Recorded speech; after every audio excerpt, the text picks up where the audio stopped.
Many have heard of the Clarity Act.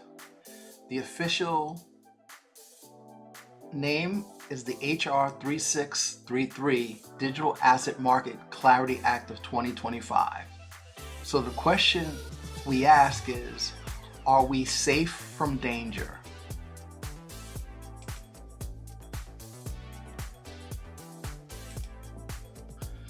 So this is the HR 3633 bill, the Digital Asset Market Clarity Act of 2025.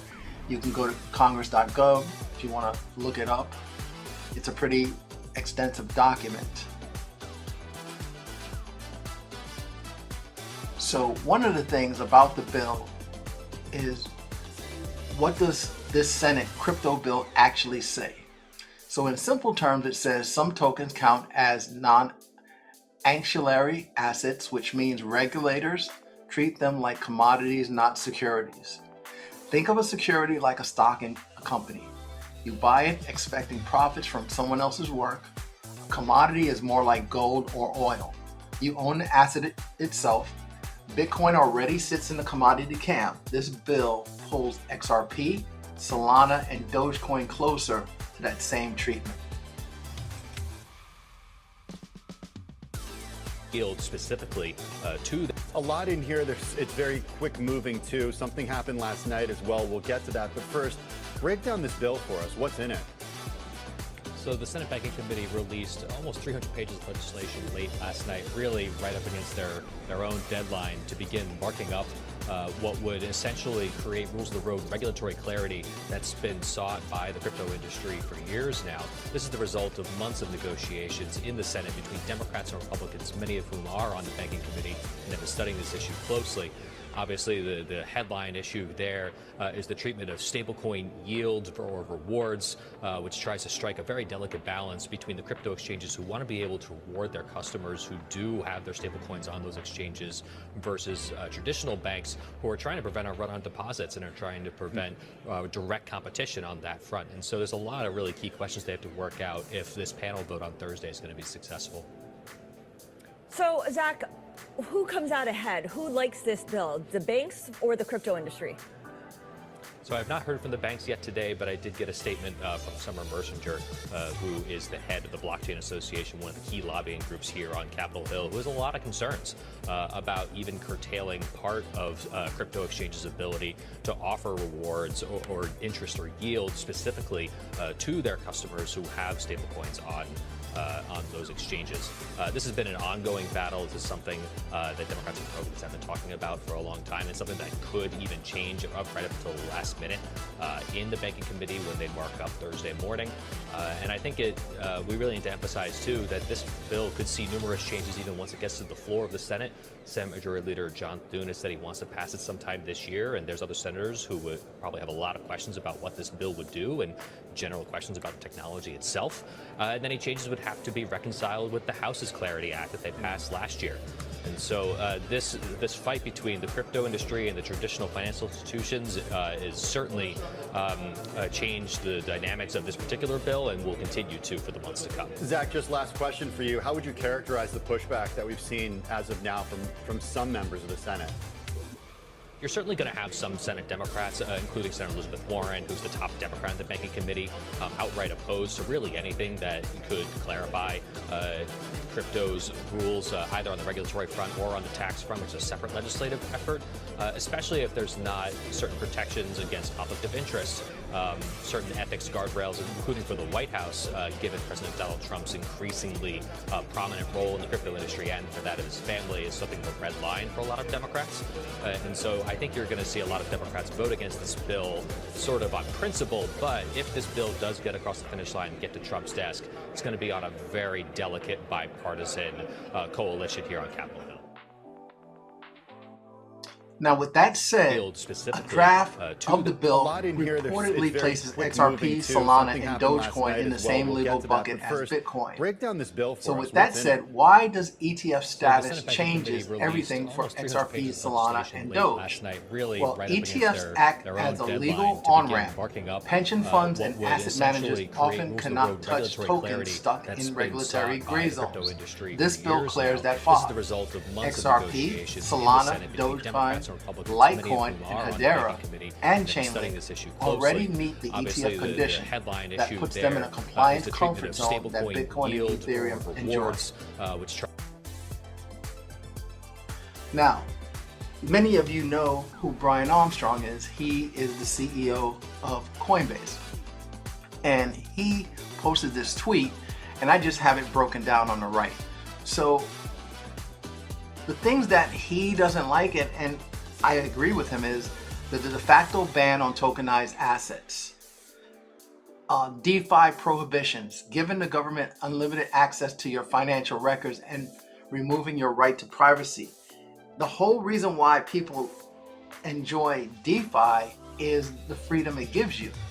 So for them to remove that, that's a big sticking point, because now we would not have decentralized wallets. Erosion of the CFTC's authority, stifling innovation and making it subservient to the SEC. The Commodity Futures Trading Commission, CFTC, wants innovation to thrive. With this bill, it would give more control back to the SEC, and we definitely don't want the days of Gary Gensler again. Stifling innovation, which would cause companies to move offshore, which goes against making the US the #1 crypto location. The oligarchs that want to bring the world into the new age, they want the changes. So I see everything going into play. It's just a matter of time. Draft amendments that would kill rewards on stablecoins, allowing banks to ban their competition. So that's a big one, that the banks don't want you, the people, to have the ability to not need them. But I disagree. I disagree on this part. I think we would still need the banks, because a majority of people are either lazy or unknowing how to deal with crypto. So they would rather have a place like a bank that they're already comfortable with to basically just custodial their crypto for them.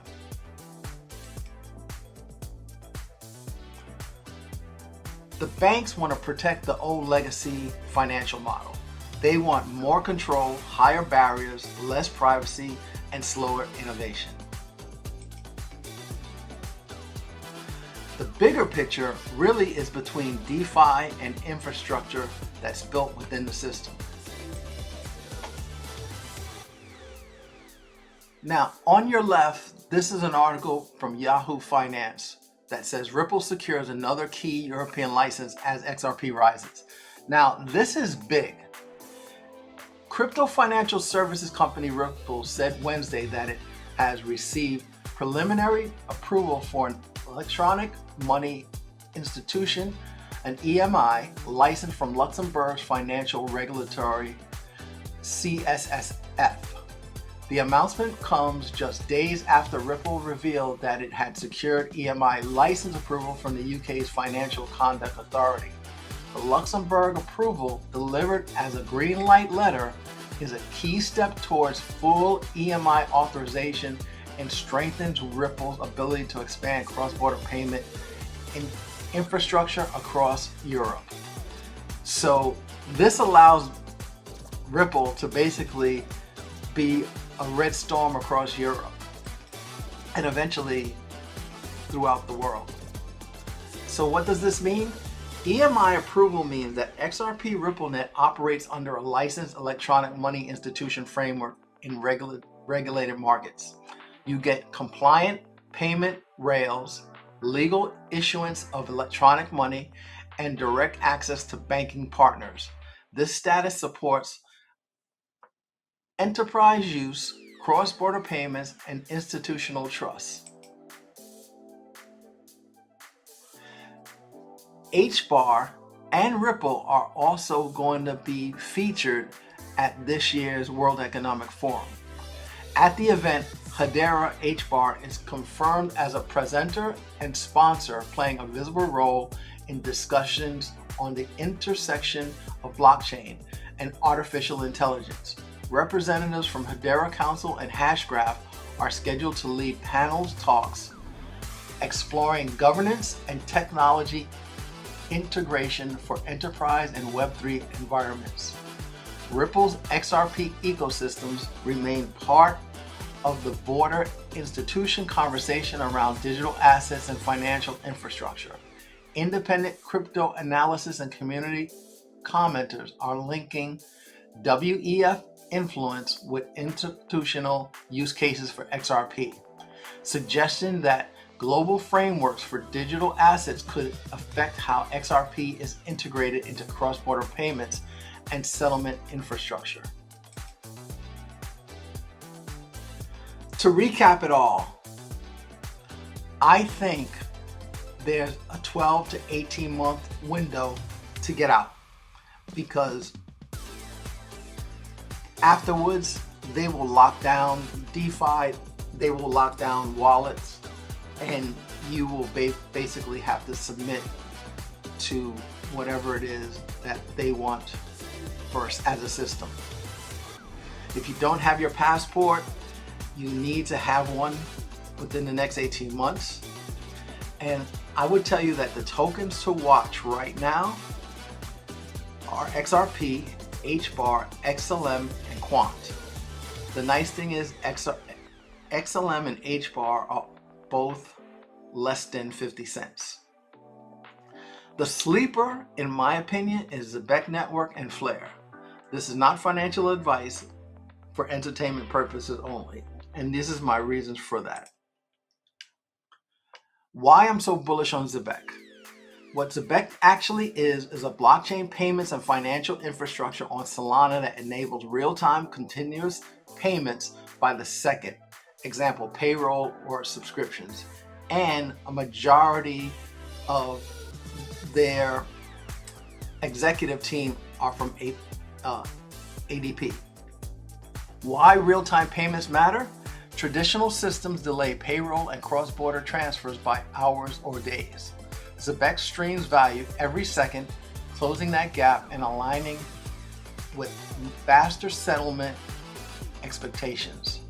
Tangible integrations and partners. So Circle and USDC integration reinforces stable, low-cost real-time payments. Partnerships with Dash and others aim to expand fast crypto transactions globally. The Zebec card programs let people spend crypto in the real world via MasterCard. Regulatory and compliance moves.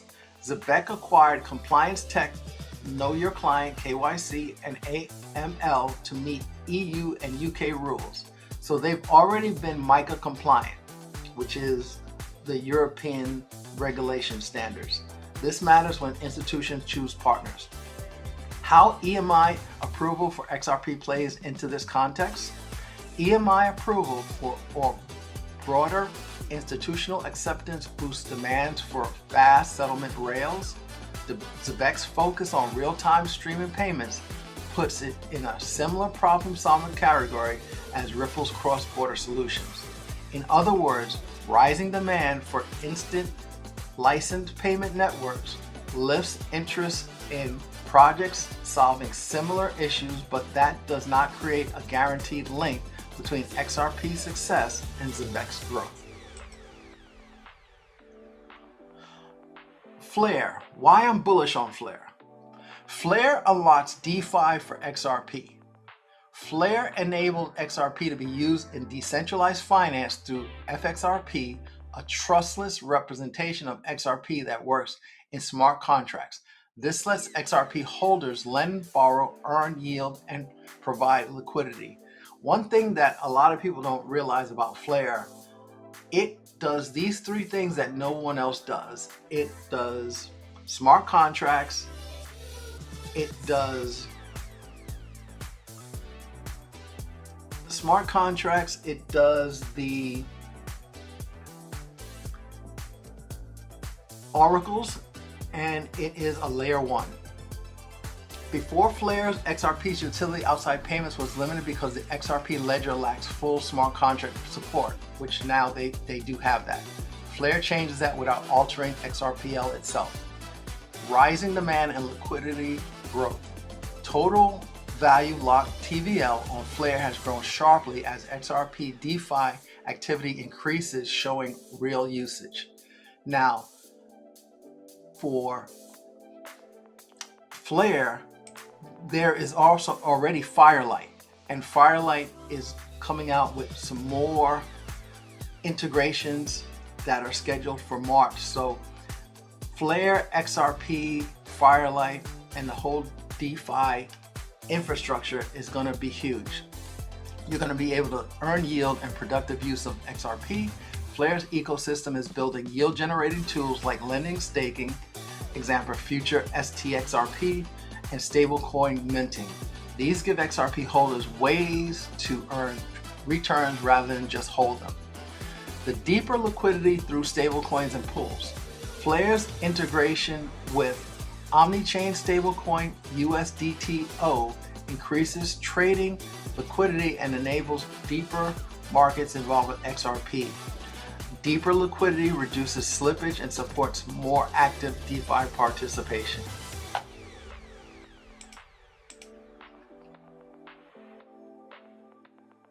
Institutional interest and real capital deployment.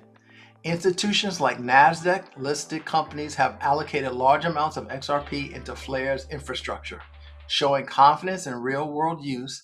Custody integrations with regulated services expand access for larger investors. Growth initiatives and incentives. Flare has incentive programs distributed FLR to bootstrap liquidity, yield markets, and develop activity around XRP and other assets. Developer partnerships aim to onboard builders into the XRP and Flare ecosystem, boosting real use cases. And now, right now, Flare is only a little over a penny. It's a great undervalued token. Expanding ecosystems beyond XRP. Flare's architecture supports other assets and protocols, meaning growth isn't tied solely to XRP. Wider use cases may increase network activity and demand for FLR over time. Strategic alignment with XRPL. Flare's approach maintains XRPL as the settlement layer while adding programmable finance on top, preserving XRP's core strengths. Bullish factors in simple terms. XRP gets productive use in DeFi instead of being idle.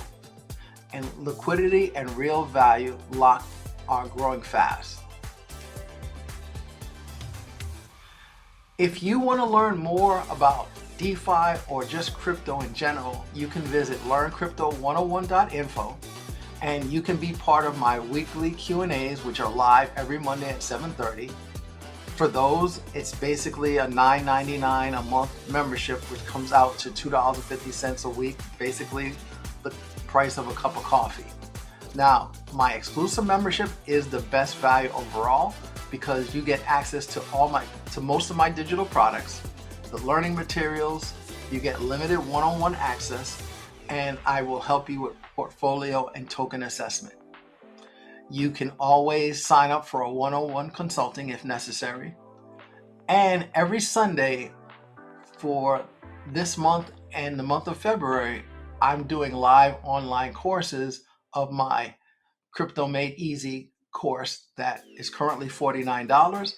But if you want to sign up for the live where I walk you through it and you can ask me questions, that's a great value as well. So thank you for your time. This is Fastnickel saying have an awesome 2026.